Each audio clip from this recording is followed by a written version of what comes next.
Item number 18, file number 180600, communication from the Department of Neighborhood Services relating to improvements to the process of nuisance, garbage, and debris removal.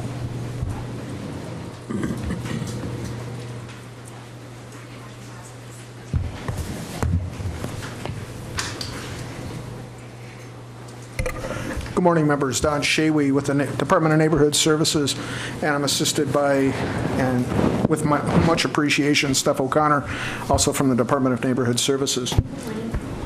All right. To move forward with your presentation. Thank you. Wonderful. Members, last summer you asked us to take a closer look at illegal dumping and also our service delivery model for garbage and debris. You wanted a faster response for garbage removal and someone to get the illegal dumping situation under control. And we heard you loud and clear. And working with our partners, mostly in sanitation and ITMD, we've come up with several substantial changes. Next slide. And this is the famous Ring video camera situation. I'm sorry, we were going to try to play it for you today. We're having some technical issues. Sure, if you can play it, sure. And what this shows is a gentleman from about a block away from this location on 17th Street, captured by a very inexpensive yet very effective Ring video camera that we're now encouraging citizens to buy like crazy, and they're submitting to us like a bunch. This is one of the two videos that he was captured on. The wonderful neighbor who lives here grabbed this, actually had confronted this gentleman a couple times, and finally had enough and sent it to Alderman Stamper, who forwarded it through sanitation to ourselves. At the time, DNS did not have citation authority, so we were working with MPD, and what it highlighted to us and what we asked for and you gave us was citation authority as well. Since then, and we'll show you the three cases to date that we've issued $1,500 citations on. It's not a simple $100 and some littering citation, so we're very happy to do that, and we're aggressively pursuing those leads. But what you see this gentleman doing is just dumping on a vacant city property, and he'll do it again and again. And what we found out is that he was coming from a block away. He was a property manager. So not only did we give him a citation, we sent the bill to the property owner where the stuff came from. This was an appeal that we had through the media. What we found is that every single time that we make a citation on someone like this, we appeal, we try to use the media not only to shame, but to encourage reporting.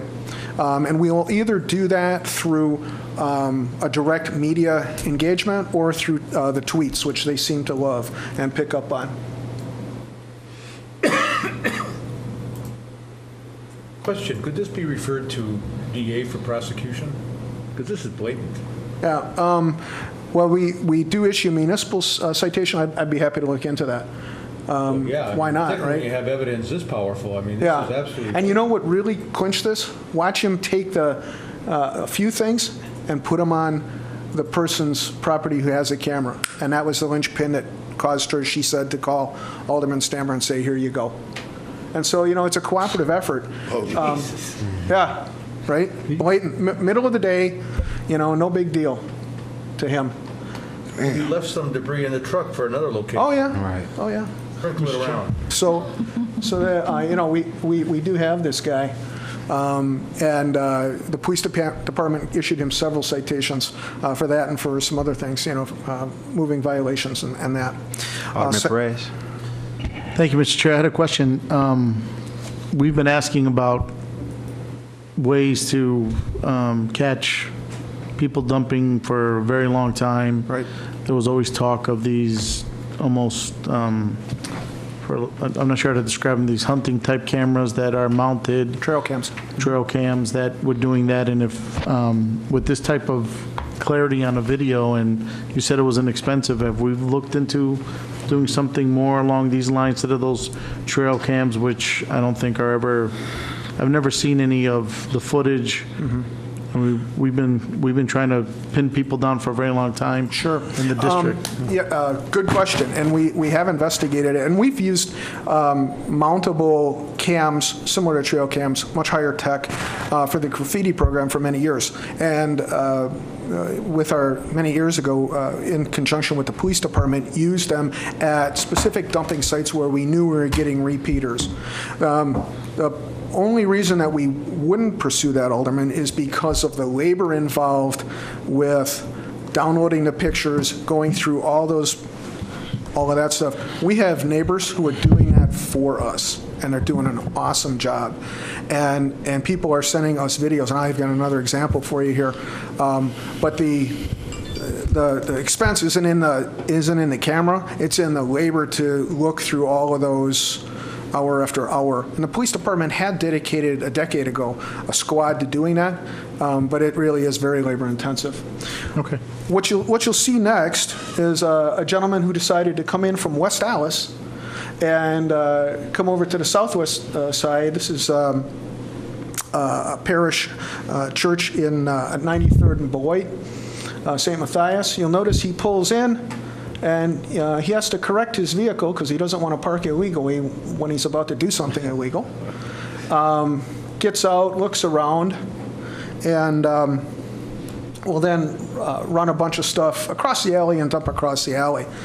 And of course, the maintenance guy who's in charge of all the grounds was very upset with this and had just seen the Ring video camera the week before and said, hey, have I got a good one for you? And if you'll notice, all of a sudden, he knows he's doing something illegal because he's going to run back and forth 3 times. We also sent him a bill for the cleanup besides his $1,500 citation. Good. And we're just got another video here, about another 45 seconds. He pulls a mattress out, and you know the audacity of this guy to cause this to happen in our city. You know, he came all the way from West Allis into the southwest corner of the city to dump this stuff.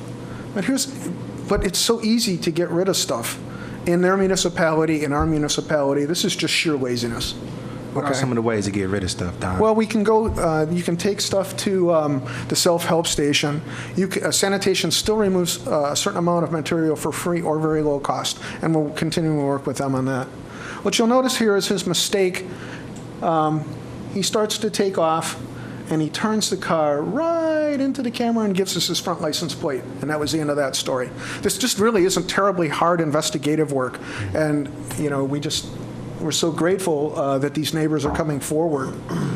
But the audacity, right? And finally, this isn't a video, this is a series of pictures, actually 5 of them, over in Alderwoman Cogg's area on 12th Street. This lady who's taking these pictures from inside of her, from her front porch and from her inside of her living room, has warned this neighbor who's done this 3 times to stop doing this or she's going to call the city. So the first picture you see is a picture of the property owner and her workers cutting their tree limbs off. The second picture, which you don't see, is her dragging it to a city lot 2 houses away. The third one that you do see is them dumping it over the fence, and it was kind of humorous because it actually came back and hit them in the face before they could get it over. And then walking back. My investigator went over there, pulled this up on his phone, showed it to her and said, hey, this looks like you. And she says, yeah, that's me. And he said, hey, congratulations, here's your $1,500 ticket and your bill for removing the tree branches. And she says, but City trees they cut? No, this is their own tree, and they're pulling it over onto a vacant city lot. And, it's sanitation would have removed that with a phone call. It's not a lot of material. But sanitation gets a lot of stuff dumped on their properties, and we're working in conjunction with them now. Anytime that they can identify somebody that's illegally dumping or give us actionable information, and we do, we'll issue a citation on their behalf. It's important to communicate to people that we're not goofing around, and there's cameras everywhere, and we are going to get you. Okay? So Don, if individuals see someone illegally dumping in their neighborhood, how can they get in contact with you? Sure. We have a reportable form, and I've got that as a slide at the end, Alderman. A reportable form linked to milwaukee.gov/dumping, and they can also call 286-CITY if they don't have access to the internet, and those folks there will help them fill out that form. The cool thing about that form, since you asked, is that since we've upgraded it, we've also given people the opportunity to upload video and photos to the reportable form. They hit submit, it goes directly to the two investigators in DNS that are handling this as a specialty. And they can evaluate it and determine if the information that's been provided is actionable, meaning video, photos, and or someone who's willing to testify at municipal court. We'll go out, we'll write a citation. And those investigators are doing a great job. Don, do we have a legal dumping City of Milwaukee Facebook page by chance? The Facebook page is linked through the DNS Facebook page to this reportable form, so yes. Do we have any questions from committee members? Next slide, please. Alderwoman Cox. Could you please provide me with a list of the locations that you've gotten the greatest amount of calls for or cleanup orders? I will do that by the end of the day. Thank you. Please proceed, Don. So we're deputizing our citizens. They are our eyes and ears. These dumpers know we can't be every place at every moment, and they also know that the police are extremely busy. So the citizens that are giving us this information are the ones that are helping us make these cases, and we're paying them to do it. Okay, so we've established a rewards program, and thank you for giving us that amount of funding in carryover funds. To date, we've paid 3 rewards. The rewards range up to $1,000 a piece, and people are so excited. You know what I found? I would have thought that the motivation would have been for people who want money and want money. That's really not the case. People have had enough. And I have listened to them and heard them slam on the table at the other end of the phone saying, I want something done about this. And so that when we call them up and say, you've qualified for this reward, they're just beside themselves because that wasn't their motivation. Now, you said that the award could range up to $1,000, so Correct. it's a different variation of Correct, award. and there's different levels of information and severity of problem, and so we've got it broken down that way. So we're not giving $1,000 away just willy-nilly. It just happens that the 3 most recent ones we've had are just so overwhelming for cases. And what's the pot? What's the pot of money that we were allowed $20,000 in carryover funds to get the program set up, and then to the balance to pay out. All right, wonderful. Thank you. And finally, just some programmatic changes. We have enhanced our use of the Milwaukee Mobile 311 app operationally to get regular garbage and debris, not illegal dumping, but regular garbage and debris from citizens in there, standing on the ground. They take a picture, they send it to us, and our sanitation inspectors are doing this as well, getting this to us. So we're moving, instead of sending an inspector out, we're sending it right from that citizen, right to a contractor who acts as our agent to verify it, cleans it up and sends a bill, chops that time for garbage on the ground days from about 15 or 18 to 6. They are cleaning it in 6 days. And people are really happy with that. Oh, yeah. Mr. Chair? Yes. Tom Mashesky, Department of Neighborhood Services. And just this is a reminder for committee, as part of the DNS 2018 budget, we had a footnote in the budget to work on expediting cleanup in response to dumping and nuisance trash on the ground. So this is part of that initiative to improve upon the service that DNS provides, but also give our residents the opportunity to be involved and report things, which in turn allows us to be quicker using, electronics and new ways of doing things. So, we hope that this is really an improvement of our service delivery as a department, but overall as service delivery as a city for our constituents. Because obviously this app provides more than just reporting nuisance garbage. You can use it for reporting any multitude of, quality of life concerns for our residents. I know the effort is certainly more than appreciated by members of the council for sure. Great. Do we have any questions from committee members? Yeah, Mr. Chairman. Alderman Stanford. Hey, guys, excellent job. I appreciate this initiative. What's the max for the citation? The max for the citation goes to $5,000. But what we found out is, the inspectors have to write in the bail schedule, which is $1,500, and it ranges to $5,000. If they ask for a trial, the city can then jump in and ask for the highest penalty from the judges. I remember. Well, yeah, guess what? People are so embarrassed they don't show up. They just pay it. Pay the 15? Oh, yeah. Okay, so I remember the council increased the fine to the max, which is $5,000. Right. So Toyed with $10,000. it's 10. No, they toyed with it. Right. It was 5 to 10. So if they do it again, I would like that imposed. So let's say the same guy is caught twice.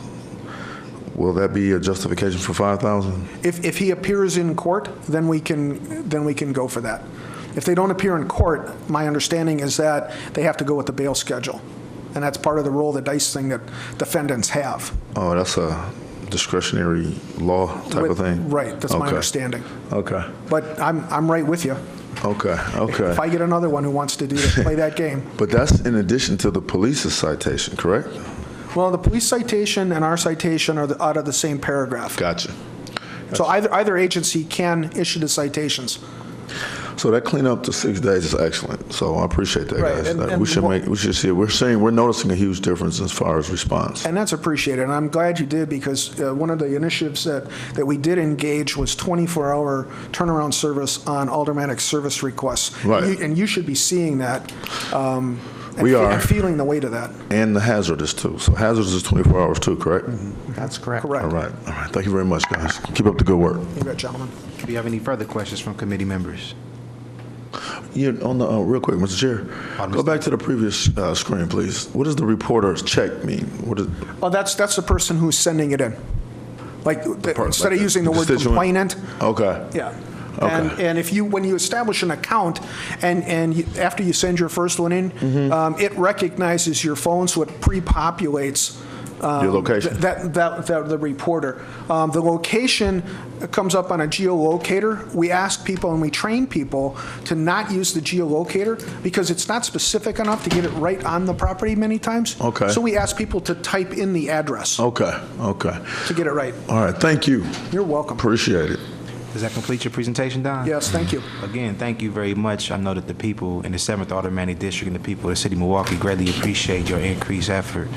And thank you all members for your leadership in this because Absolutely. it really drove it and we appreciate it. Those of us who do neighborhood walks and have to identify these things, it at times speaks more than just legal dumping. Right. It's kind of symbolic. It's as if the people over here don't deserve to live in a clean, decent neighborhood. So, again, thank you for that effort. You're welcome. Alderwoman Cox.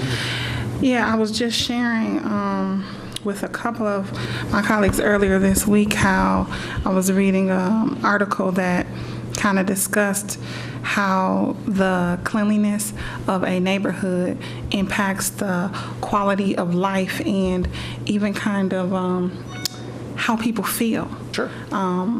In life. So it seems like it's just a little bit of dumping, but when you have neighborhoods that are dumped on so much and people coming out their door and this is what they're seeing every day, it truly has an impact on their quality of life. So I think whatever extra efforts we can put forward to try to alleviate and change behaviors from people feeling like they can dump like this, I think it not only creates a cleaner city, but it positively impacts the quality of life for people in those neighborhoods that are getting dumped. I couldn't agree with you more. Thank you for that sentiment. One of the things, I've been doing this for 20 of my last 25 years here, and the objective and what I can see is through several of these initiatives, if we can, over the horizon, change the way people think about how they deal with garbage and debris, not just what they do with it, but how they think about it and how we will have achieved a great milestone, and that excites me. So thank you for those comments. Alderwoman Cox, I too read that article. It was an MSN article, and to be exact, it demonstrated how residents of impoverished neighborhood in Philadelphia saw a 70% decrease in depression as a result of their neighborhood being cleaner and having green space. So this is very real. It's not something that's just simply, a thorn in our side. This really impacts residents of the city of Milwaukee, mental health, and their whole outlook on life in general. So this is a big deal. Appreciate it. You're welcome. This is a communication file. This will be received. Mr. Chair. Alderman Stamp. Yeah, hey, Don, send me that data on the worst dumping areas as well, please. Absolutely. All right. All right, this is a communication file we'll receive and place on file. Thank you, members. Have a nice day. All right. So moved. Alderwoman Cox moves to receive and place on file. You ain't good. All right. Item number 19, file number 180561, a communication from the Department of Neighborhood Services relating to a status update on the implementation of the deconstruction ordinance. Good afternoon. Is it afternoon yet? It's close. Now we going fast. It's a change of pace. Please introduce yourself for the record. Chris Krako with the Department of Neighborhood Services. Welcome. And Tom Shesky, Department of Neighborhood Services. Wonderful. Today, we have an update on the new deconstruction ordinance that took effect on January 1st. We have a brief PowerPoint with some slides that we'd like to go through. Figure it out. And it will kind of be both Chris and I presenting this information. But we've, since the first of the year when the new ordinance took effect, one of the goals was to certify contractors and consultants to be able to do this sort of work. We've issued interim certifications until such time we can set up a full training program to provide permanent certifications. As of the first of the year, we have 5 businesses that have interim certifications as deconstruction contractors, and 1 individual that is a consultant, which happens to be Waste Cap. Chris, do you know who the 5 companies are that? The 5 contractors are Jake's Wrecking, Waste Cap Resources, Recycling, Spencer Renovations and Construction, and KPH. So, Mr. Chair, Alderman Snapper. I'm sorry. Could you repeat those companies? Oh, yeah. Sure. Jake's Wrecking, Waste Cap Resources, Recycling Incorporated, Spencer Renovations, and KPH Environmental. Okay. And has anything been awarded to those contractors? No, to date, we've made no awards. Okay. right, Okay. and that's what this next slide is about, is the projects that we have attempted to put out. We had 3 separate groups of parcels that we put out, groups of 8 parcels. We bid them out on 3 different occasions. And we have not made any awards from those different bid packages because the cost of the projects were exorbitant, and they were, as the slide indicates, over $50,000 a parcel, and in some cases way higher than that. Compared to? Well, to give you an example, in prior years, prior to the ordinance, we did do deconstruction on some various pilots and smaller initiatives. And the last bid package we had done in 2017, which happened also to be bid 8 parcels, the average cost per parcel was about $36,700 per parcel. So you can see our costs have increased significantly, or would increase significantly had we contracted under any of these bid openings. We've been trying to understand why those costs have increased so much, and we obviously talk to our vendors or the contractors and get some feedback.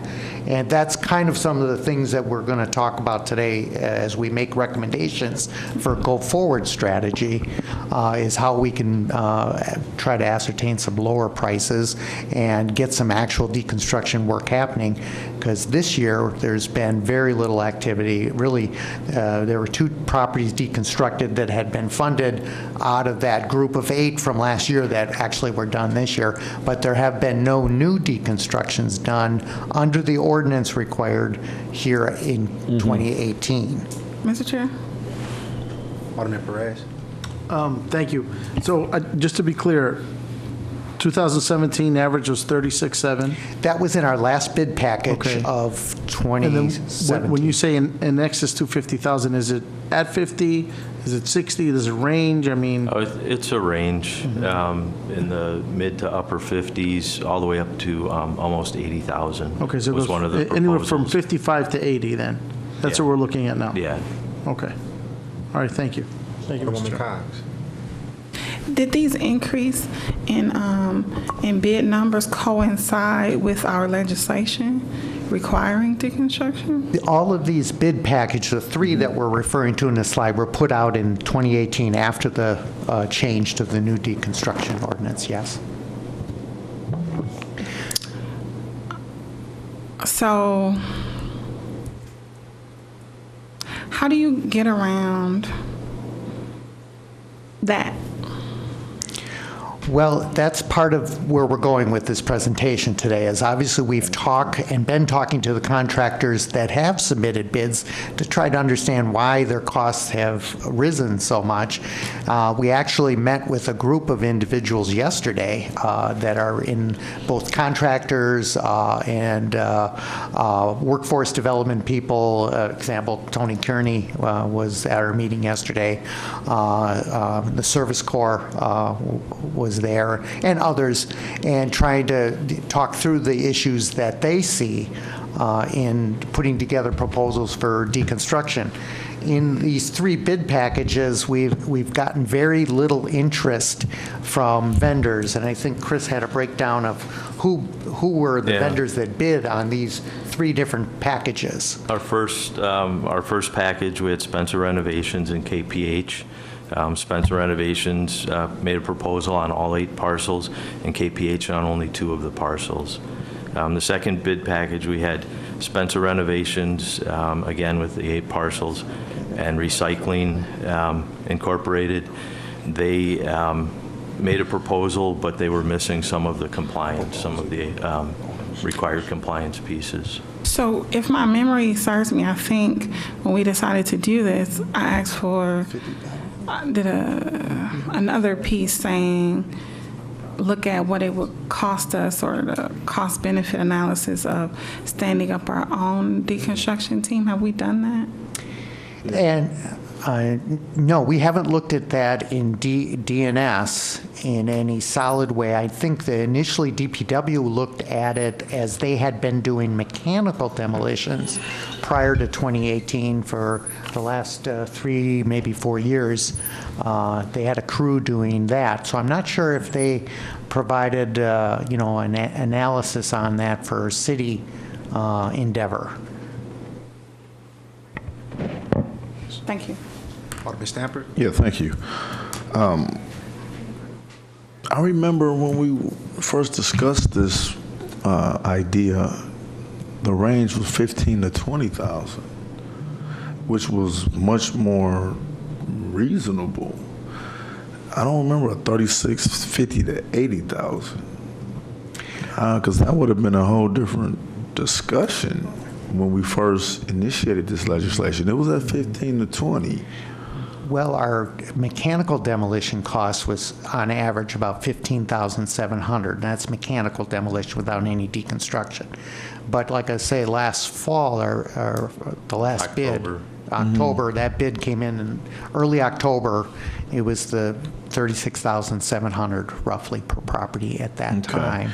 So what's the biggest expense? Well, we've heard a variety of comments from contractors. Obviously the environmental component has had a heightened awareness over this past winter with some of the revelations in the health department and the concern over lead hazards. Obviously the state of Wisconsin has weighed in shortly after the ordinance was passed. They were under the impression that the city was going to be doing in-house deconstructions. So they were concerned, and they reached out to us shortly after the first year asking us about how the city was going to proceed with containment and safe work practices. Okay. Of course, we explained that it wasn't the city doing the work. We would be contracting out with private entities to do the deconstruction. But nonetheless, the state of Wisconsin, and echoed by the health department here locally, is that deconstruction activity should involve lead-safe practices. While they are not considered abatement projects and would not require a lead abatement permit, nonetheless, the contractors and their workers would need to be trained and hold certifications in lead-safe work, and they would have to have lead supervisor certification. Team leader would have to, at a minimum, be one certified supervisor on sites during the deconstruction process, and they would have to use lead-safe practices, meaning plastic poly on the ground and other cleanup methods to contain lead dust that might fall off the materials or the building during this work. Certainly OSHA was weighing in that there are certain criteria for lead-safe work practices from an OSHA standpoint. So these concerns we obviously shared with contractors, so they are aware of the expectations. I think there were some misconceptions as that was unfolding about what the extent of those lead-safe practices would involve, because remember, many of the demolition contractors were just that, demolition contractors, not always renovation contractors. An example in Chris, when he was talking about the contractors that did submit proposals, you'll note Spencer Renovations was involved. That particular company not only does demolition work, but also does a lot of renovation work. So in their case, Spencer Renovation had a better understanding of what the lead-safe work practices involved than perhaps some of our more regular mechanical demolition contractors. Okay, but the lead-safe practices, if you don't have to have a permit or anything, is the training being billed in the bid, or are they just saying because of this type of abatement, we have to charge this much? Well, because of doing a deconstruction activity, those contractors and their workers would have to be trained and have to provide certain, obtain certifications, worker certification for their workers, like I say, a supervisor certification. Yeah, no, I know, but I'm saying, are they billing for that in the bid? Well, I'm assuming in their bids, they're incorporating the cost of that training for their workers. Right, okay. It's a higher, these are the worker trainings, the 2-day training. So nobody has the training already, huh? And Well, it's a state certification. It's a state certification. And how much is that training? I believe it's $250. Per It's person? in that per person for the worker certification. And then, of course, it's 2 full days where that company will have to pay their worker to attend, so you're paying. So you're billing that. Working. But once you have that, you shouldn't have to do it anymore. Right, it's just an annual update and recertification. Right, you have to maintain your license, you pay the license fee, and you have to maintain it with continuing education. So there is a cost to keep your workers certified over time. The other thing is, as you might have turnover of employees, obviously new people coming in would have to obtain those certifications as well. And you think it's reasonable to allow that service in the bid? Well, I think it's That the reasonable city for pay? If we're going to pay contractors. for it, we might as well start a separate program and train people and pay for it. Right, I don't know, because we don't get a breakdown, line item breakdown, so I can't say how much additional funds a contractor or contractors might be adding to the bid for that aspect of it. Then, of course, there's the on-site containment measures that they would have to, set up, maintain, and then clean up at the end, adds additional time and labor. And Tom, do me a favor. Let me get a sample breakdown of the costs. If it's $37,000, what's $37,000? I'd like to see that, please. Sure. All right. Mr. Chair, Alderman Bauman? I think it was generally known when we went into this program that the initial cost of deconstruction would be higher than using backhoes. Although I have to ask as a footnote, so it's okay to whack away at a building with a backhoe and dust flies everywhere, lead, asbestos, whatever is in the building, but to carefully take it apart with crowbars involves all this bureaucratic rigmarole. I find that intuitively ridiculous. The same rules should apply to the guy in the backhoe, and there should be a supervisor aware of lead-safe practices, but I'll put that aside. We knew there'd be a higher upfront cost. The whole point was that cost would come down because there'd be value in the materials being recovered, that they would be marketable, either sale on site or hauled to a warehouse or a lumber yard where the stuff would be sold like Waste Cap does. I mean, you go over to their place and they're selling things. They're not giving it away. I mean, they are selling beams and columns and wood and all kinds of stuff and windows and doors. So we knew there'd be a period of time when there'd be an upfront cost and there'd be a little higher cost involved, but that would come down over time. You're right, these costs, I find this remarkable that we were able to do it for, and the 36,000 range was reasonable. I mean, that's the kind of differential we thought we'd be experiencing, and okay, fine. In time, that'll come down because the materials will be a market. The $80,000, you're right, that's not sustainable. That's crazy. And I think you're correct, Alderman Baum. We were basing, we had an understanding at the time, there was discussion of the ordinance that these costs would be higher, and we had some projections of those costs. We knew we would do fewer deconstructions than we would mechanical demolitions. The aspect of the environmentals is asbestos. We always abate the asbestos before either a deconstruction or a mechanical demolition occurs. So that's always been taken care of and addressed before the backhoe Just pulled all up. these lead rules has driven up this cost by almost double? Yeah, the lead has enjoyed a different, at the EPA level, lead has enjoyed an exemption in mechanical demolition. And that is something that is carried over. So when we talk about lead and the backhoe, that was never something a demolition contractor had to address. I think the theory of that is that lead's a heavy metal, and as you're demolishing a building, the heavy dust is going to fall. Now, we did have a requirement both locally and nationally, is that you're wetting up a site as you're mechanically, clawing down that building, you're spraying it. Right. I agree. That varies with the contractor's thoroughness. But that was part of the reason for wetting, is it helps that dust to fall. And so that's why I think that exemption exists at the EPA level.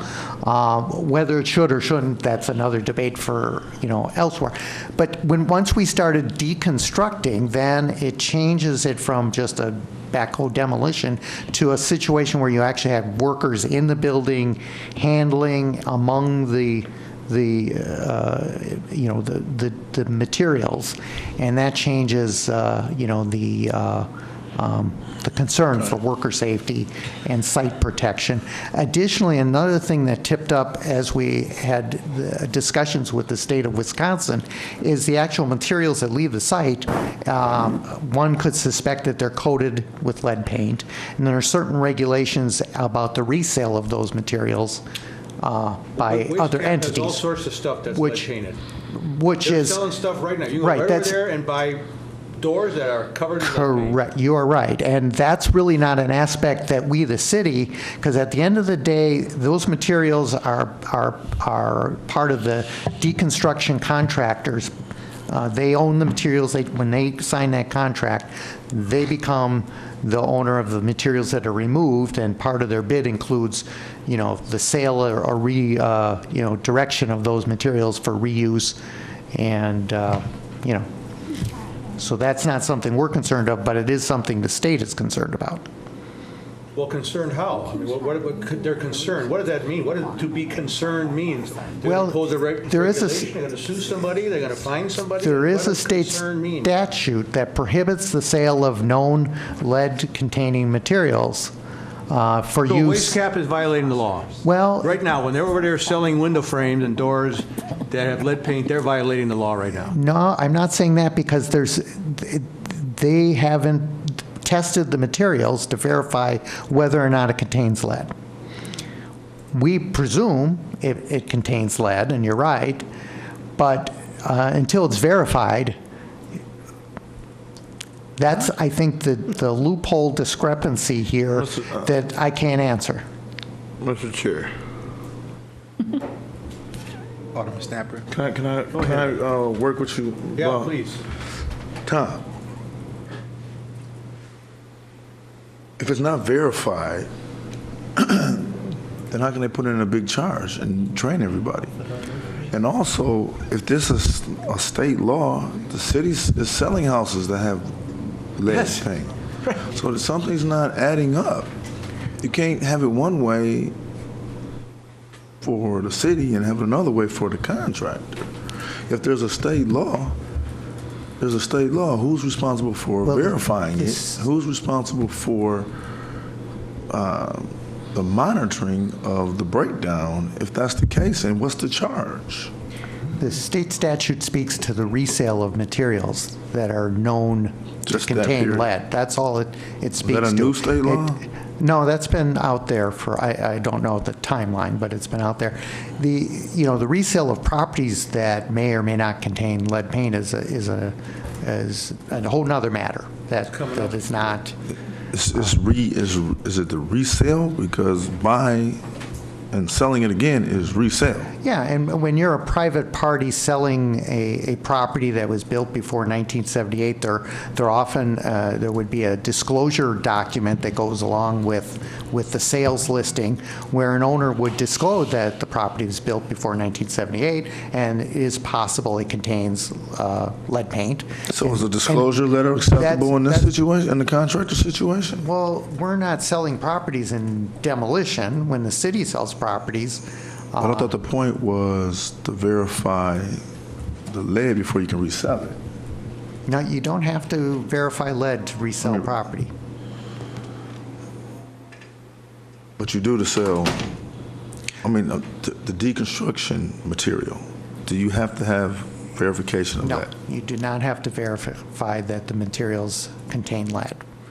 But if you do, and you know that it does, then it would appear the state statute would prohibit you from selling that material for reuse in a Tom, you know what dwelling I'm unit. saying? We know, if you just said if it's before 70, we know that they got lead, whether it's deconstruction or a house sale, correct? We presume. Okay, we presume. So- I just don't know if it's required for a disclosure letter for the sale of a property, why we can't do the same thing for deconstruction, if that's the reason for the substantial cost.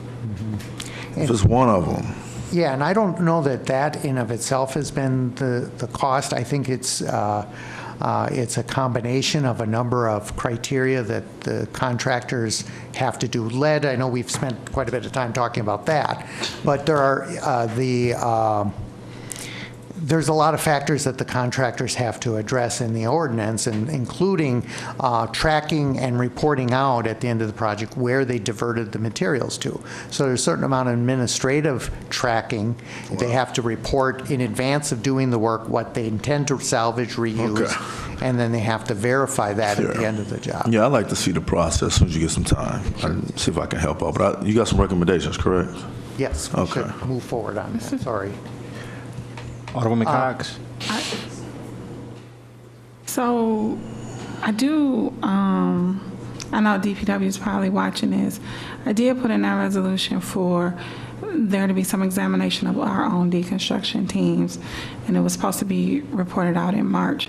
I don't believe that ever happened, so I will be putting forth for a communication file or whatever on the status of that.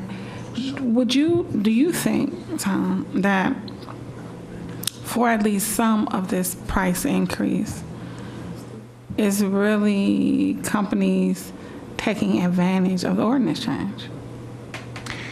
Well, I'd be speculating if I said that, but I don't understand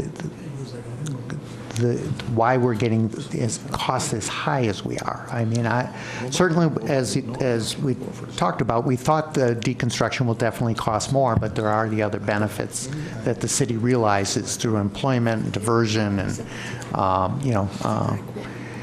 but I'm surprised at the costs we have, and I think it's partially hesitation because there hasn't been enough of deconstruction done in our community. There haven't been good outlets identified for materials to be reused. There's only a few vendors that really are doing that, Waste Cap and the Restore to some degree, a few others. So I think the hope with this ordinance would be that we started to build on that and that we would be seeing deconstruction happening. And as those contractors doing the work gained more experience and other contractors and interested parties saw that work being done, they would generate more interest as well, and it would build upon itself. And I think that was the expectation. We're having trouble getting started. We're not seeing those entities take a chance or move forward on these projects. And we have some strategies here going forward. So before you get to the strategies, if my memory serves me, when we passed the legislation, it also had a component that said the commissioner has the ability to determine if some of the structures that needed to come down would be able to circumvent the deconstruction stuff. So you said really we've only done like 2 deconstructions or something this year? Which were funded through 2017, they're right. So how many has the commissioner made the choice to go ahead and demolish mechanically? We have a slide, right? Let me just jump ahead. Right here, to date, we've had 13 formal written requests for exemption under the ordinance. And you're correct, the commissioner has a couple of ways that we can exempt properties. And of the 13 that we received, 4 have been approved. And basically, it's either the building's been so damaged that it's nothing left really to deconstruct, or the building has safety issues, either structurally or environmentally, that would make it unsafe to put crews in there working. And I have a couple pictures. Who put in the request? It was, there were 3 private, and there's 1 request from DCD Real Estate. And these are all, the first one was on 1204 West Wright. It was a private demolition following a fire. It was structurally unsound. And I think this is the picture. Oh, no, that's Cambridge. Oh, sorry, that's it. It was structurally unsound. The contractor did salvage heavy timbers and some of the structural lumber during demolition, though. This property is 2108 North Cambridge.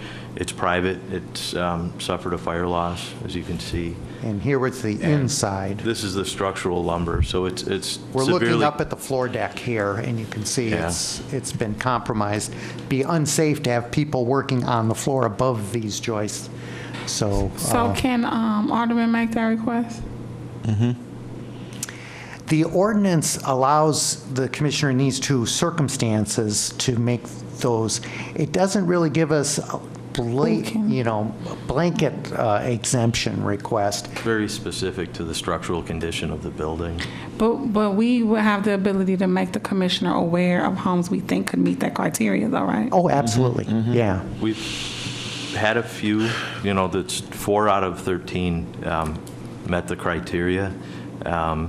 And then this is also another condition. It's that's asbestos materials that have been knocked down through the firefighting efforts. So in a condition like that, it's difficult to abate the materials prior to demolition because it's so widespread through the building.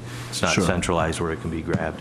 So that, coupled with the structural integrity of the building, makes it difficult. But there have been the remaining 9 that they're fire damaged, but they're structurally sound. So per the ordinance, they really don't qualify as exemptable.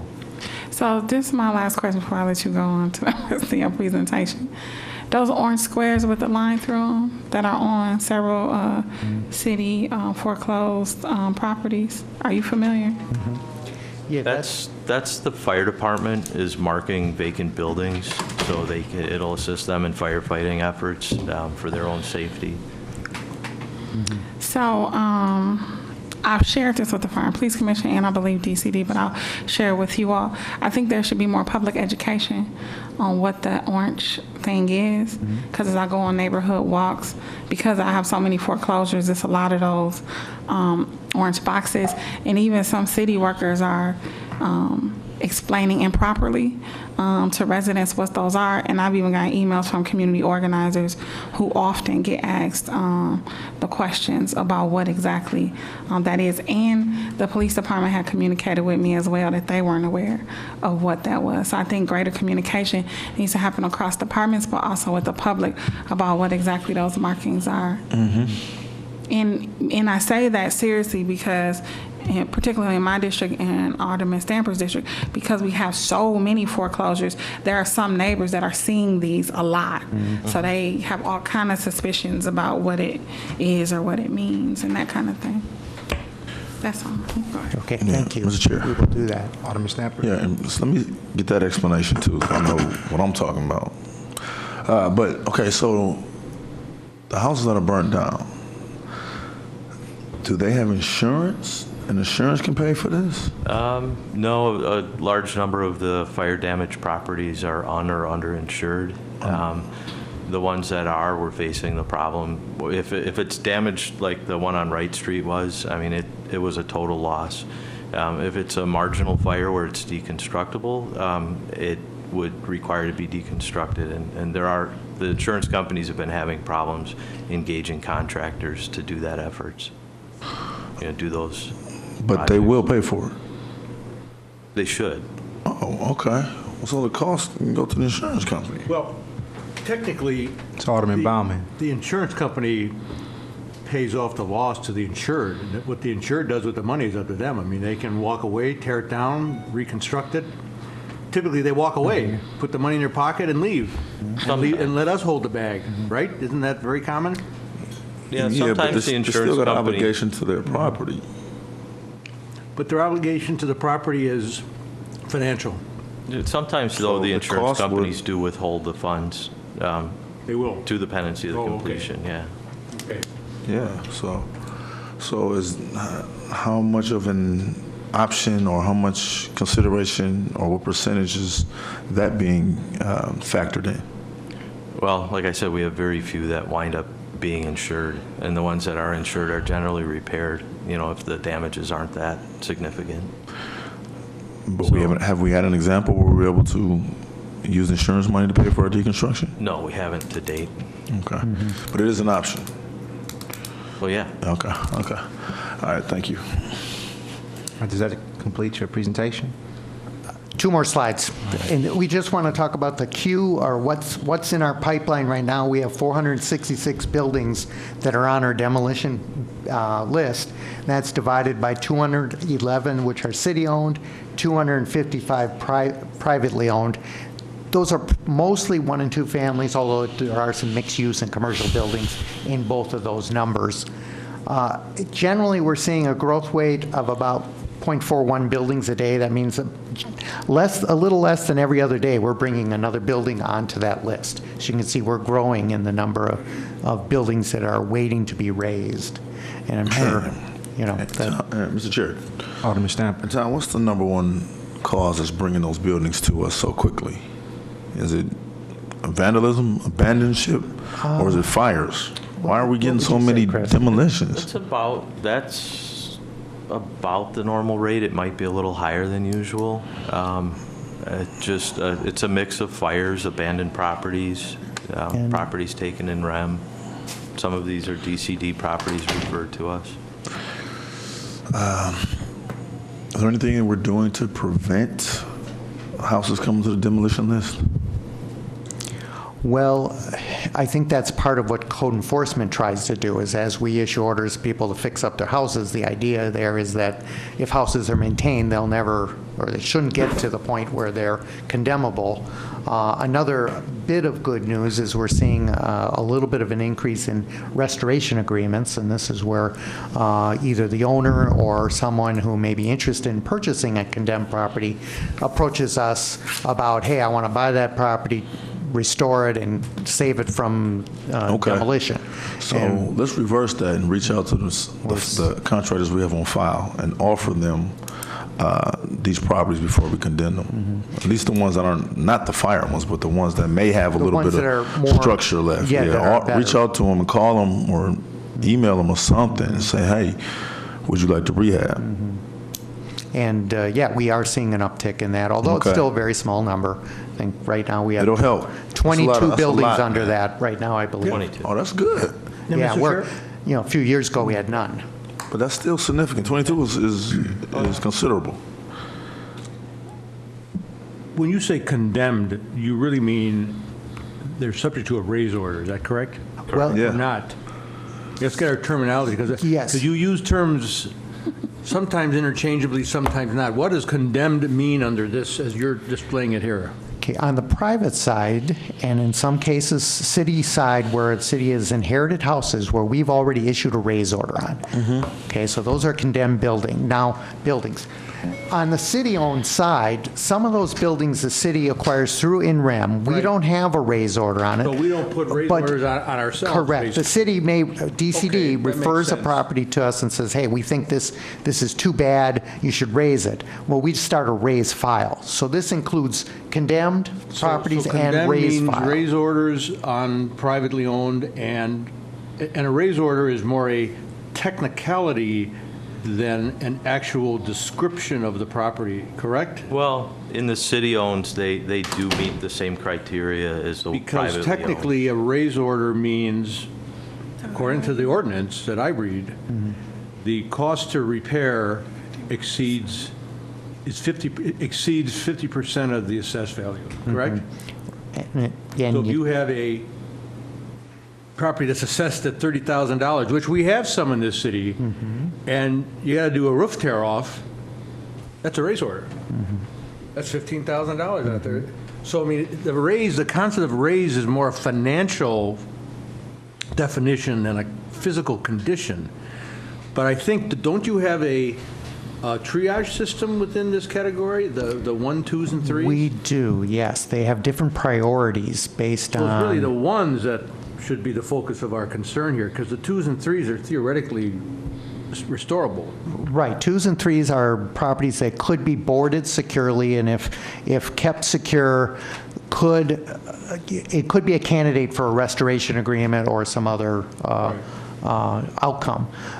But, So this slide is potentially misleading. It's like, we got a backlog of 500 houses, and this deconstruction ordinance is holding everything up. It's really not 500. It's a much smaller number that would go out for bid right now. Uh-oh, here we go. How many number, Mr. Chair, Alderwoman Cox. Go ahead. how many number ones do you have? Of that 466, how many are number ones? I don't have We'd have that to go part through of the list here today, but we can get that information. Yeah, we can forward that on. Because we have 1, 2s, and 3s, as Alderman Baumann indicated. We also have another category above all of that's called an E, which is an emergency. Emergency. So that's self-explanatory. If you could, give me a list of all of that. The emergencies, the ones, the And we could give each member of the committee what's in their district, if that, That'd be very helpful. would that fit your, okay, very good. I want both district and Citywide? citywide. Okay, that is, we can do that. Alderwoman Cox, you still have the floor. I'm good. Martha Brown, you would like to share some remarks? Yes, Martha Brown with the Department of City Development. With respect to the city properties on that list, city-owned properties on that list, we don't use the financial formula. Our request to you to permit demolition is based on the condition of the property. And it's not based on a financial formula. I would suspect that cost of repairs on any property we refer to you dramatically exceeds the value of the property. We're pretty conservative, actually. I agree with you. You In are. terms of the properties we refer for raising, we don't use the agree with financial that. formula. So I just wanted you to be aware of that. Yep. Also, I just wanted to mention that on occasion, this is rare, but it does happen, we do have some property developers, Gorman and Company would be the most typical example, that do take properties that we have referred for demolition if they have it's generally a tax credit project, scattered site tax credit project. If they find a property that's been referred for demolition where they believe from the location and the financial formula, they are able to include it in a larger package of properties that they are renovating, they will occasionally buy properties that we have referred for demolition. So that's possible, but the amount of investment that's required to renovate properties that the city refers for raising is generally extremely high. Mr. Chair? Alderwoman Cox. This is just a suggestion. I think that a greater effort should be made by the city to make known and available the houses that are on the demolition list. Because it's my understanding that, because I've done this not with Gorman, but with individuals, and they happen to know something's on the demolition list because maybe it's the house next door to them or behind them, and they have the financial wherewithal to be able to redeem it. But I think if some people knew some of the houses that are on the demolition list, it might be a greater effort to attempt to acquire those. I think we should figure out a way to publicly list stuff that's on that demolition list.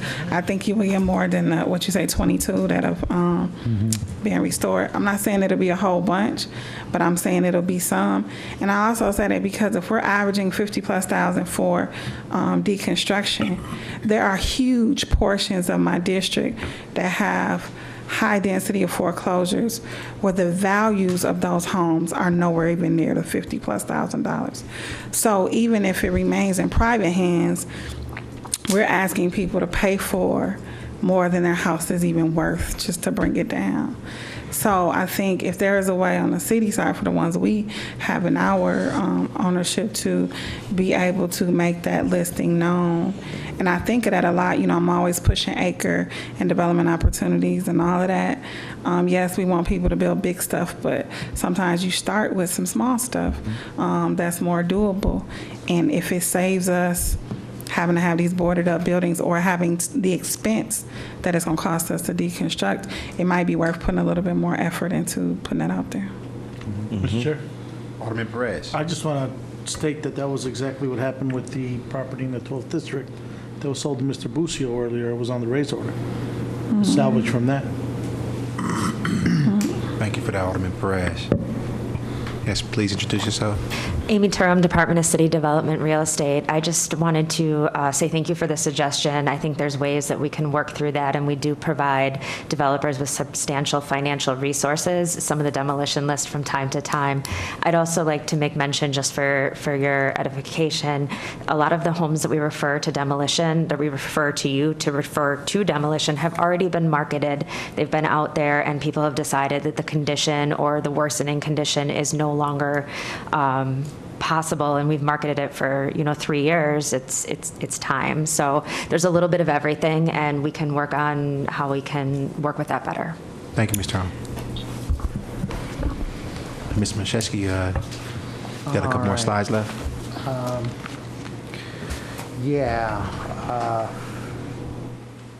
If you can use the arrow keys. Yeah, I want to go back to one slide. that we skipped over. Number 4.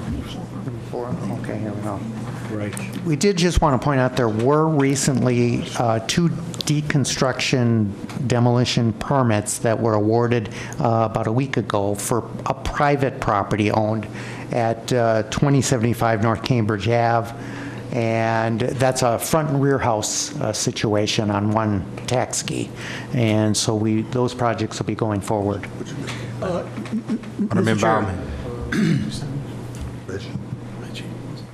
I'm glad you mentioned that, because that triggered what I thought when I was over there for their so-called press event, which turned out to be fairly negative for the deconstruction company, actually, but put that aside.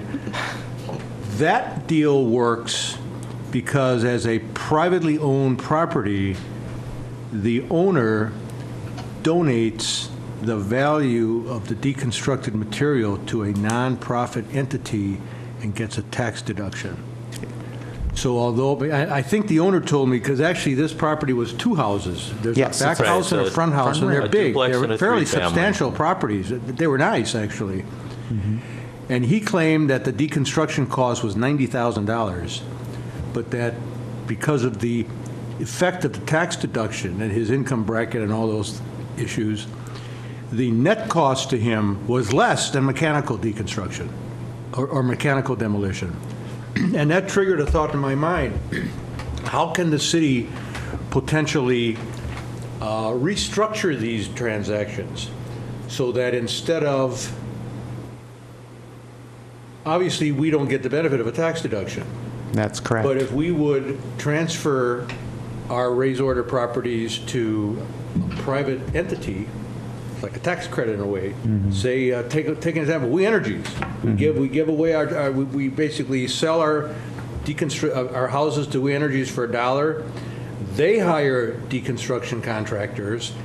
They donate the materials. They would get the benefit of the tax deduction. Or Gorman, or any company that's a private entity. I mean, have we given any thought to restructuring the way these deals are? Or Alderman Cog's case, I mean, you sell the house to a neighbor for $1, and the neighbor deconstructs it and gets the benefit of the tax deduction, because all the materials are going to waste cap, and they get a deduction of $25,000, because somebody appraises all the wood as being worth $25,000. Have we thought about that? Well, you're right. That can only work on the private side because it wouldn't benefit the city, but you give me a deed for one of these properties, and it suddenly becomes private. It's my property. I deconstruct it. I get the write-off. Very creative. And that would, I don't know if there'd be private entities that would want to take on that sort of. I bet there'd be entrepreneurs in this city who would look. It's almost. It's. I'd want to check with a lawyer that you don't get in the areas of tax fraud by doing this. But clearly, I mean, we sell properties to people all the time for de minimis amounts, and maybe the deal doesn't work out. It turns out it's tougher to repair than they thought, so I think it is legitimate. Right, and we do sell city properties all the time. Right. So I'm just wondering if this was the IRS coming out. I love that. I love that option. We're on tracks for fraud, and they all ran over here. So I like that option. I like that. Okay, so we have some go-forward strategies, and I think I'll let Chris dive into this. Some of this was shared by our contractors, people that are in the, out there doing the work. Yeah, a lot of the things they were saying is, some of them were asking to consider suspending the ordinance, and while we assemble a group of interested parties and look at all these options, such as the tax option and some of the other options, and explore why contractors were a little bit nervous to jump right into this. One of the things we were looking at is if we did back off on the ordinance a little bit, is contractors providing a written waste diversion plan, requiring that for all demolition and all deconstruction alike. Mandate pre-raising, soft stripping, and salvage. Several of the proposals that we've received for exemption from deconstruction, or they've called themselves deconstruction, was to do just that. Go in and grab the easy-to-grab items and then mechanically raise and send the materials to a waste diversion facility. You get a pretty high rate of waste diversion, but you don't get the salvaged materials, the lumber, the framing lumber, which is kind of a premium item. And then just like I said, all materials would have to go to a mixed waste processing facilities. All demolition materials would go, and then the permit closure would require a summary of where the waste went and how it went there. So one of those would really have the effect of raising the cost of mechanical demolition too. If you require all demolition waste to go to actually, that was the majority of the contractors did that prior to the ordinance. Well, they did it anyway. They were sending materials, they were getting a better rate than the landfill for the demolition debris to have it separated. So these were some of the recommendations we're hearing from, our contractors and others as, to give us some time for this group that has now formed to discuss options for, permanently changing the ordinance to make it work or help make it work. We need to understand more what these challenges are from folks that want to do it or have done it either here or elsewhere. we have this recommendation to consider suspending the ordinance with these caveats as we've outlined and Chris just talked about, because we'd still be getting some of the primary goals of the ordinance would continue in this interim period. Right. Very good. Do we have any questions, any further questions, any comments from committee members? All right, seeing none, this is a communication file. Alderman Bauman will move to receive and place on file. Thank you. Thank you. Right. Item number 20, file number 180556, communication from Department of City Development regarding a lead evaluation plan for occupied city-owned residential properties.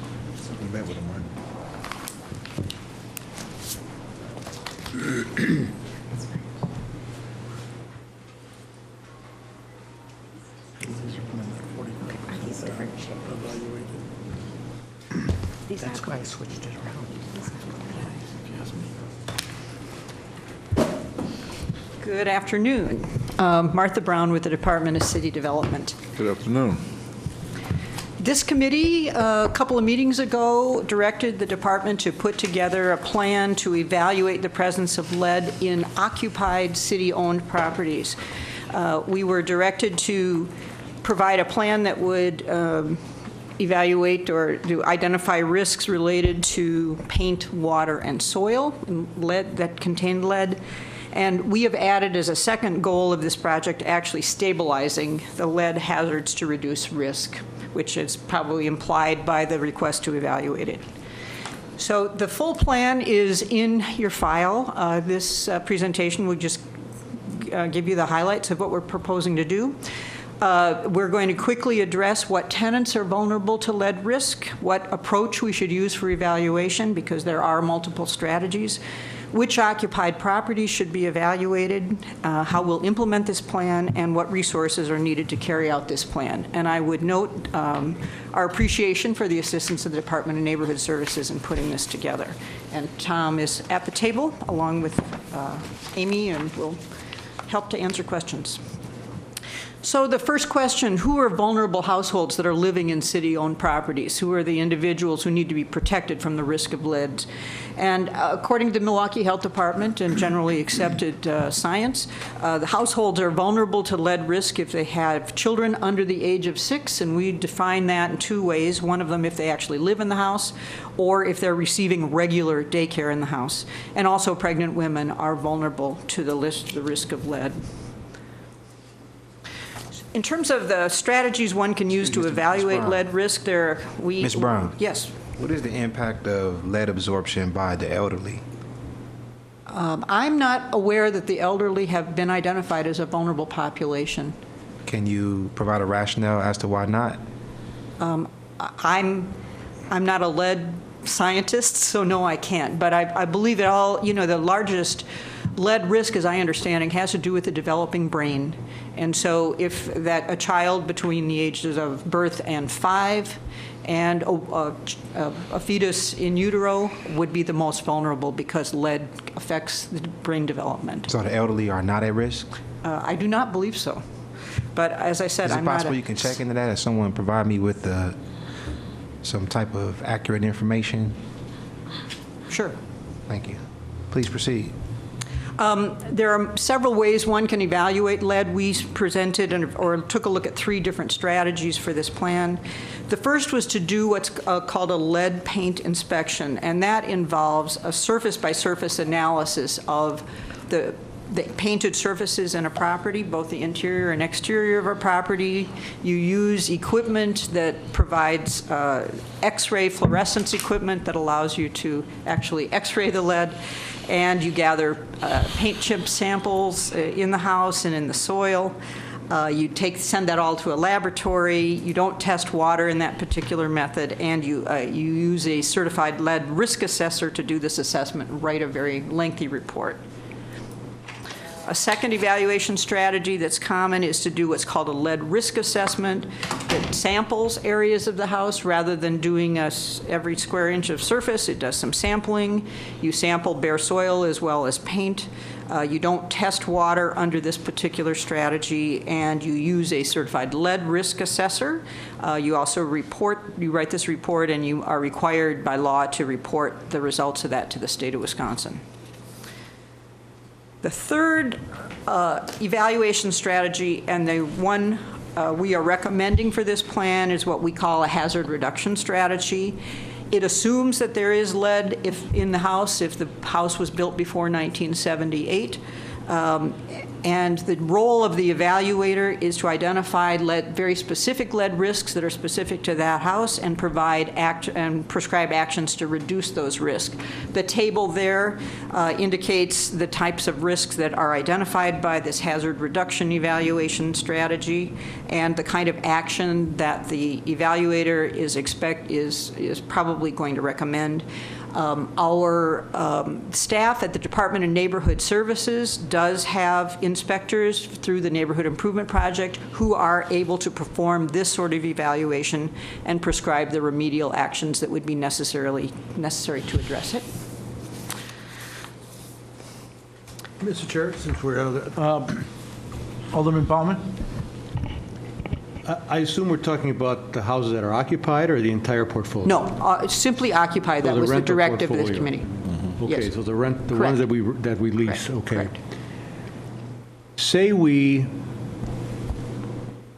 actually do an analysis, do a test, items, strategies 1 and 2. Say it's verified that there is lead paint, and now we have actual knowledge. Do we not open ourselves up to potential liability to tenants in that situation? Well, Tomaszewski, Department of Neighborhood Services. If we're actually conducting testing where we're verifying the presence of lead through analysis, XRF or laboratory analysis, there is a disclosure requirement that tenants, occupants of the building be made aware of that. Not the testing. And the So we're not presence. obligated to test, but if we choose to test. Right, and then therefore, the owner, going forward, needs to disclose the knowledge of the existence of lead paint Tenants? to future buyers of the property and tenants going forward. So there's a risk of making some of these properties unsaleable. Well, Because because to be honest, at the market rate, at the prices some of these properties sell at, who's going to want to take over, who's going to want to buy a project where they have to basically repaint the entire interior, exterior, dig up the dirt, and go to these extreme, it suddenly becomes uneconomical. the mere presence of lead paint doesn't necessarily require that you have to paint or do anything unless the surface is hazardous or in disrepair. Lead paint on a wall is not hazardous. It's when that paint becomes peeling, chipping, Which can happen cracking. at any moment. Correct. You got to sit there with a paintbrush, basically, 24/7. Well, no, you just got to keep your. I'm exaggerating a little bit, obviously, but as a Right. practical matter, houses wear. And that, so today, we can make an inspection and all the paint's in good shape. Next week, peeling starts or chafing starts at windows and window sills. You got to go in there immediately and because Well- once you have actual knowledge of the lead hazard, I think you've got all kinds of liability that you're incurring. And if you adopt this approach where we have to go in and start doing all this work, are we better off just not having a rental program and forget tenants? Because the liability, the upfront cost exceeds the rent. Have we looked at that? Well, if I may, as we looked at these three evaluation strategies and talked with DNS, the evaluation strategy, the hazard reduction strategy, as we call it, is the one that I think best matches the intent of this committee in asking us to do this. And that is, if you have vulnerable populations living in a city-owned house, get in there and reduce the risk. And this is the fastest and kind of least regulated strategy to accomplish that. And so this is the strategy that we're recommending. Okay. In terms of which properties are evaluated and which properties are occupied, you may be surprised to realize that that's actually a question that we have to ask, because we have different types of occupied properties. We have leased properties in which we have a formal landlord-tenant relationship with the tenant, and those break into two groups: ones that have households that have pregnant women and or children under the age of 6, and then we have many. The majority of our properties actually have households that do not contain those vulnerable members. We also have properties that are occupied at the time we acquire them, because as you know, at the in-rem process, we take properties that sometimes have tenants. We don't actively seek tenants for them. We inherit them. However, we have a number of properties in our portfolio in which they were occupied at the time of acquisition, but the tenant has received a notice to vacate the property. This could be for one of several reasons. It may be because of unsafe building conditions. It may be because the property has been reported in the past as a nuisance property, and nuisance properties have to do with the behavior of the tenants that we inherit.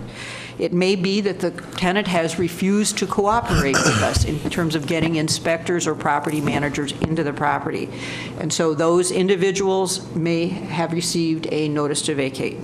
We also have, or we will very soon have, starting in August when we start getting properties again through the in-rem process for the balance of 2018, we'll also have properties that we have acquired but we have not yet inspected. We think there's someone living in the building, but we haven't gotten an individual inside to verify that. So the plan in your file calls for evaluating properties that fall into these categories. They're built before 1978. They're actually leased to households that have pregnant women and or children under the age of 6. Martha. Yes. Mr. Chair. Yes, Ms. Stamper. Do you have that data? How many of our properties are, you got that? Well, we don't have it in numbers. We do. Actually, Amy can, I have it in percentages and. Oh, you got it? Okay, you're going to do yes, it? Yes. So no, everybody has a lease. We have a lease with everybody, right? We have a lease, Amy Turum, Department of City Development. We have a lease with approximately 50 people. We have approximately 70 or so occupants. The ones that we don't have leases for are in the middle of either a bankruptcy filing or with preventing an eviction for building conditions or another situation. For the people that we have leased, which is approximately 50, we have 5 homes that have children under 6 in them or pregnant women in them. We have 3 of those homes are in either the T3OP lease to own program or the Acts Good Samaritan program, where we're trying to turn those individuals into homeowners. Okay. The other 2 are listed on our extended listing. So what we're talking about with this plan is, since we interview the tenants when we first come in and we ask them to self-identify as being part of an at-risk group based on whether they have a household composition or kids that visit, we're talking about with this plan focusing on those at-risk groups, which is really a small subsection of the properties that we have. That being said, we acknowledge that we have other homes that were built before 1978, and we do disclose the potential risk of lead hazard to both the tenants as well as potential purchasers. Okay, so just to be clear, when you look at that 6% that says leased to households with vulnerable members, what's the number on that 6%? 5. 5 properties? Yes. Okay. And then the other 45 is kind of the unknown, correct? 45% in gray? There's people who have not identified that they have vulnerable members. So we do a survey when we go into the property, and we have a list of the occupants in our files for all of our tenant leases. And those surveys, as well as those respondents, did not indicate that there was any children under 6 or other at-risk populations in the house. Alderman, you asked about the gray, so let me just clarify that. Yeah, The please. 44%, which are in orange, those are the leased properties with which there are no vulnerable populations as defined, pregnant women, children under 6. The 45%, which is gray, are individuals have received a notice to vacate the property. So for the reasons I discussed a moment ago. And then 5% is just unknown at the moment. Right. And that was, those statistics were as of a few weeks ago. And this will change in August, because in August we start receiving 2018 foreclosure files again. We haven't received any new properties all year, but that changes as of August when the city treasurer helps us deliver this again. How quickly can we run through those 5 properties and make that kind of a test, or figure out how well that works with tenants inside and going through that process? I don't think that that's going to be a problem to take care of pretty expediently. We already have scopes of work for these properties, so we have a pretty good idea of the condition. And for the ones in the tenant transition to ownership program, we're working on very detailed, complex scopes where the city already plans on undertaking all necessary work at its own expense, up to $20,000 per the program. So expediting that in those cases, I don't think is going to be an issue. Well, and I want to be real conscious of how well that goes, so that we're ready for the August wave. Yeah. As we document these vulnerable populations, that we know what it's going to take. Yeah. Absolutely, Alderman. Okay. Any other questions by committee members? So, Mr. Chair. Alderman Cox. So in the rent-to-own program, where will the money be coming from to remediate? We do have a recommendation on that. I'll skip ahead. Let me actually quickly. We'll just summarize here. So what we're recommending is that we focus on leased properties that have vulnerable populations, that neighborhood improvement project inspectors, who are the inspectors who already go into these properties with our property managers, that they add the lead risk Assessment, evaluation to the work when they're in the property, that we Good. undertake the repairs when we do identify the risks, and that we also encourage tenants to voluntarily report any changes to their household composition. Alderman Perez and I had talked about this last week. He suggested, and I think that's correct. So we want them to, if something changes, they take in a foster child, woman becomes pregnant, whatever, while they're still living, we Or provide encourage them daycare to a certain... Exactly. Okay. They let us know.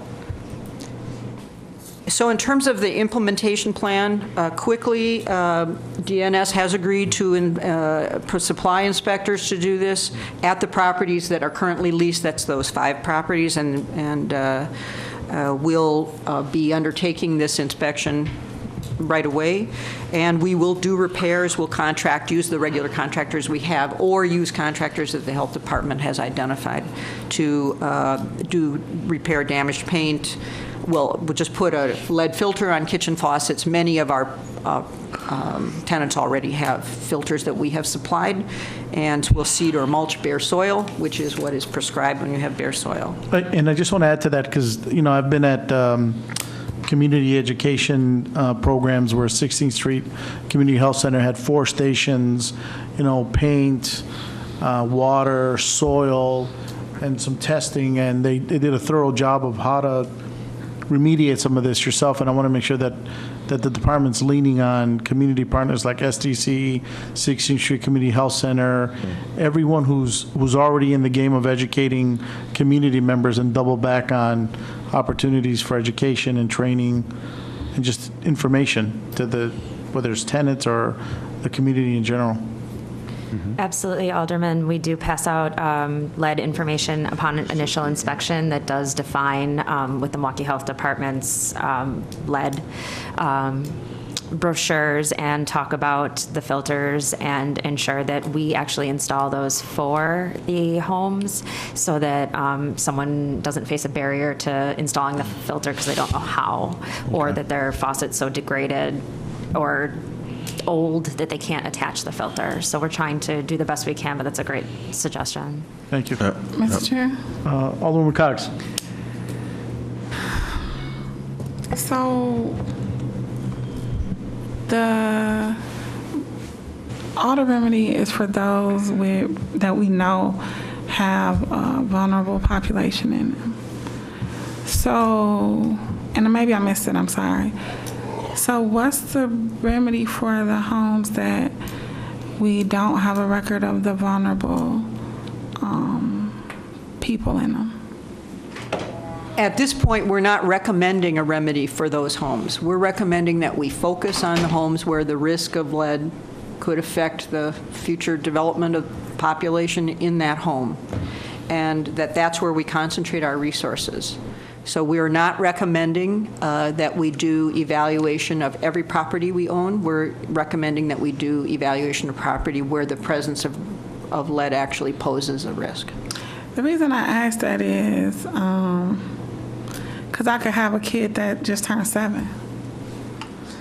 I know what the medical reports say about birth to 6, but I can't believe that the impact is that much drastically less because they're a couple of months older than 6. And I know the recommendations in the health community, but I know that that's what they are, is recommendations. So I just have a little bit of concern. I get it, making a priority those that are the most vulnerable. I also recognize that people aren't always honest with the government. And when you all, especially not about who's living with them, especially when we come out to assess that. Especially in a lot of the communities that most of our foreclosures are in. I don't think anyone's being honest about, no, I shouldn't say anyone. A lot of people may not trust the government enough to share accurately with them who is actually living in the home. So, for all of those reasons, I'm just concerned about only focusing on the homes we know have vulnerable population. Because I can guarantee you right now, it's more than 5. Right now. I can guarantee you that. It's more than 5 that have vulnerable populations in them.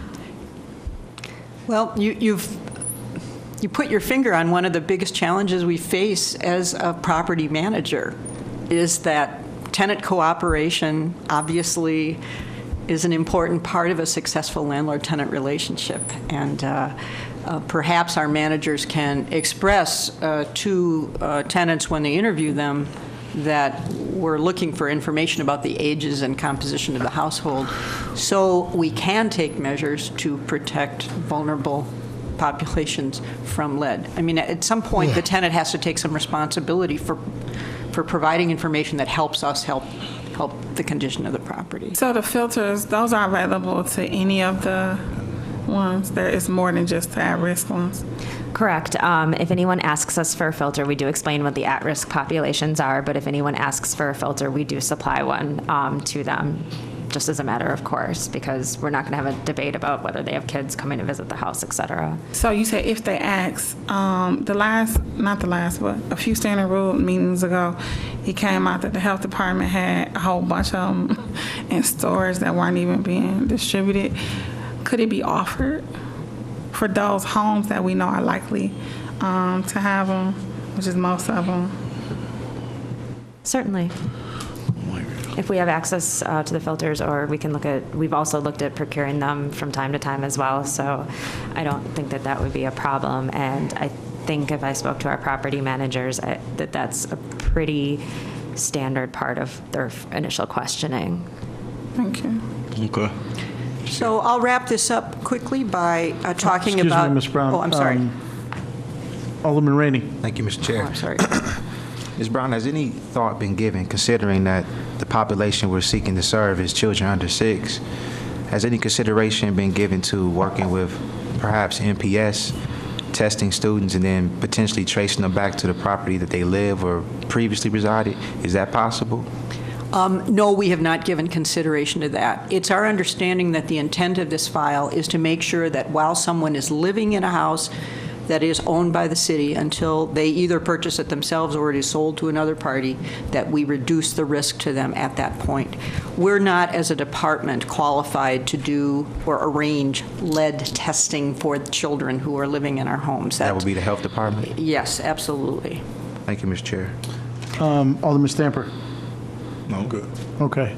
Yeah, because we've been in discussion for a while about this, and we'd actually encourage Oh, yeah. tenants who should be asking for tests if they feel their properties that they are renting are at risk or want to be sure, vulnerable population or not. We want to know that. We want them to be empowered to be able to do that. And it's definitely a long-term campaign from the health department, is to get your young children tested regularly, once each year, certainly between the ages 1 through 3 for lead, irregardless of whether they're in city homes or other homes in their Yeah. city. Yes, Alderman Stanford. Yeah.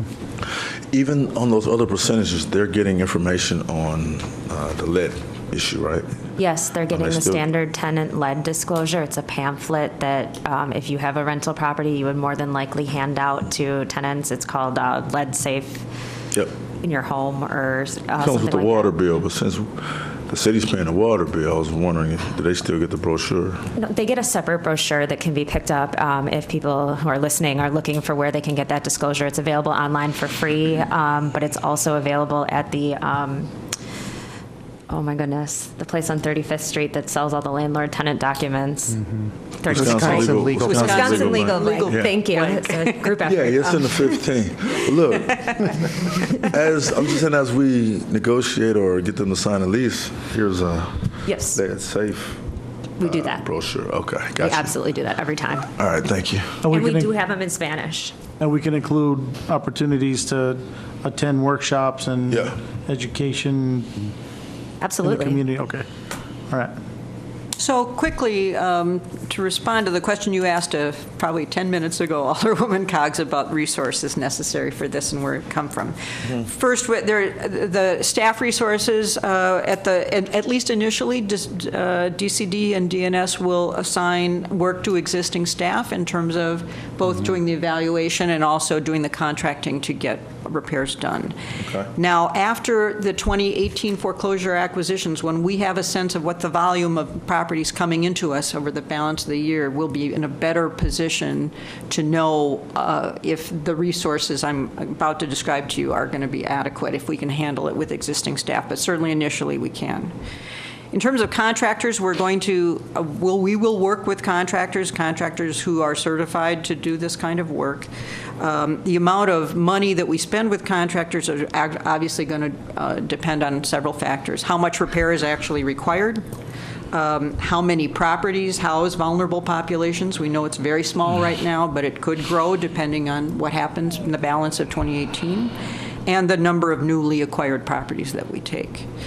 And also, it's important to understand that on some occasions, these may be very rare occasions, but on some occasions, there may be requirement to temporarily relocate tenants while repairs are being made. Yeah. We don't expect this to be frequent, but when it happens, obviously, that'll be at the city's expense.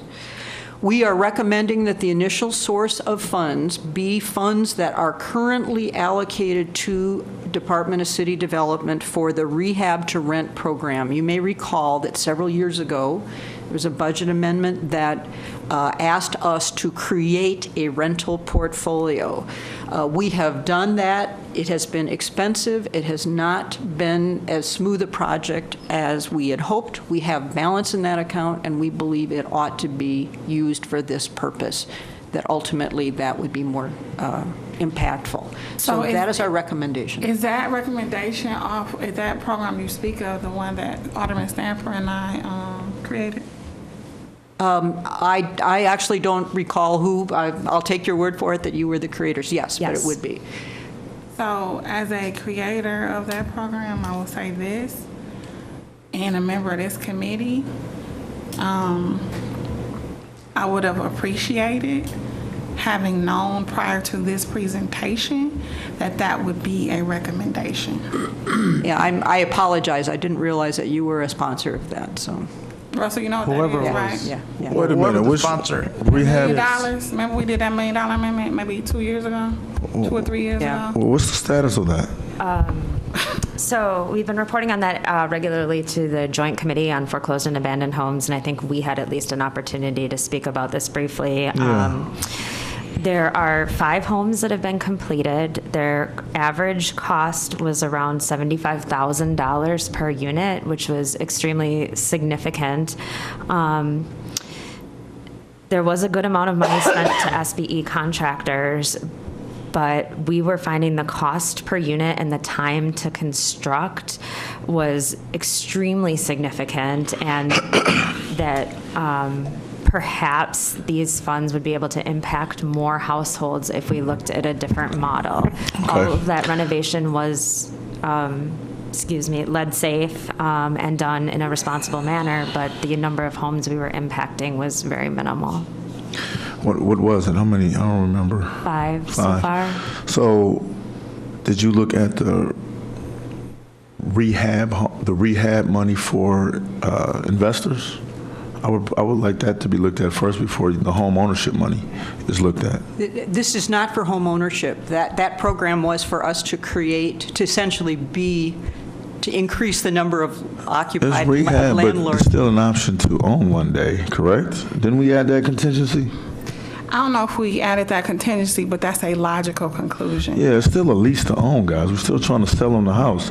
But I'm saying, since that's more of a home ownership program, we should look at the funding for the $14,000 per unit for the rehab first.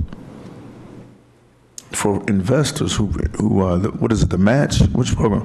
Are you talking about the rental rehabilitation The rental program? rehabilitation program that's offered to investors. That should be priority before a home ownership program. So as it stands right now, we don't have anyone looking at a transition into home ownership. 4 out of the 5 rentals are successful at this time. There is a lack of success in one of those rentals that was just reported to me in the last couple of days. We are at a critical point in this program, and the reason we're at a critical point is because the vendor that we had selected to do both the rehab and the property management work will not be performing rehab work for us anymore, so we will need to try to relet that work to new contractors. So Why are we just hearing? I'm offended at this point that this, as a sponsor of it, y'all blowing my mind right now. That's major. And we've met recently. And this is. Just one second, and I appreciate that, Alderman Coggins. I will remind everyone, this is strictly a communication file, so we have, I think, plenty of time to really tune this up on the financing or the funding of this, because you're right.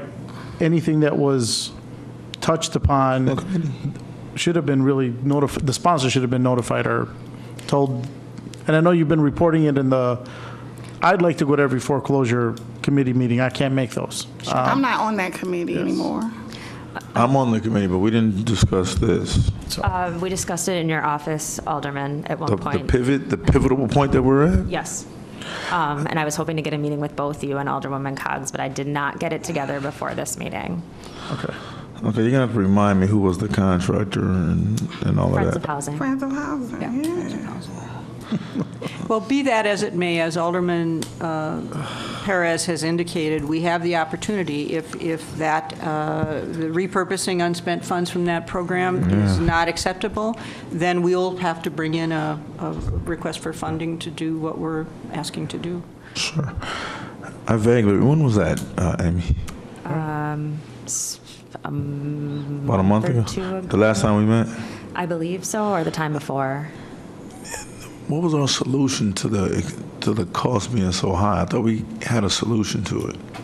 So far, I'm not aware of a solution. Well, we got to we'll reconvene together. I mean, for example, Gorman is, rehabbing houses that are of the same type, and they're spending about $120,000 to $130,000 per house to get them to the standards that are prescribed in our rehab and technical specs manual, which is what we have to do under this program. So it is complicated, and it is worth future discussion, and this is a communication file that we have an opportunity to fine tune, and if that's not the desired way to go, we're just trying to put everything on the table. I think it's obvious it's not.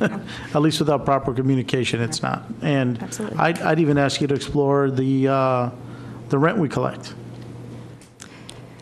as a potential source. Spoken for already.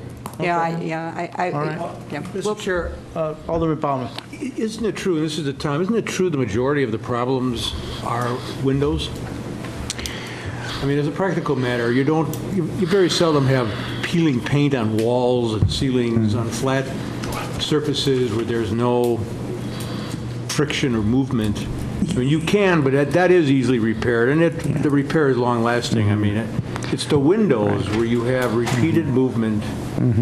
More often than not, you're correct. Windows are a common source of lead dust hazard because of the ongoing friction movement up and down So really of the sash. repainting them is only a very temporary fix because the friction is going to create. Continue the erosion of the paint surfaces, correct. That's why often treatment, the recommended treatment is to install a replacement window because Yeah, I know, you which tend to is- get a bigger bang for your buck in that you're removing the lead hazard and creating a more energy efficient and effective window. Some dispute that. I mean, there are manuals out Yeah. there that say the old growth windows are much more energy efficient than modern, that last a fraction of the time. Well, so are we looking at that? Well, certainly that could be part of the scope of work in some of these properties as one of the proposed, work items. Because going in, touch-up paint on windows, that's not expensive. Going in and replacing all the windows, that is expensive. Or going in and removing all the paint on the existing windows, which can be done, especially if you move the people out. That's doable. I've done it. Sure. Then you absolutely eliminate the lead hazard, because there is no lead paint. You've taken it all off. I mean, that's an option. Sure. As well. And- That is an expensive option. It can be labor Out of the intensive. window, Yeah. right? Can be labor intensive and that's costly, yes.